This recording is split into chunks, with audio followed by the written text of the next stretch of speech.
তো বন্ধুরা, আমাদের এখানটায় তো প্রচুর বৃষ্টি হচ্ছে। বৃষ্টি হয়ে গেলে দেখো ছাদে টাদে জল জমে গেছে।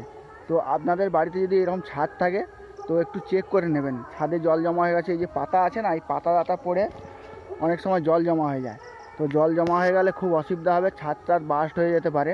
তো এইগুলো একটু চেক করে নেবেন যাতে না এই ছাদটা অটুট থাকে।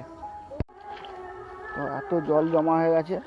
তো এই যে দেখো, এইগুলো কিন্তু পরিষ্কার করে দিতে হবে তোমার।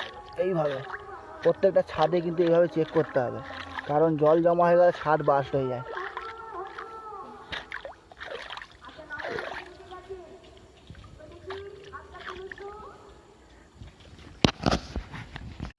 তো ছাদে কিন্তু জল জমা আছে, জল গলেনি, কিন্তু এতে কিন্তু ছাদের ক্ষতি হয়।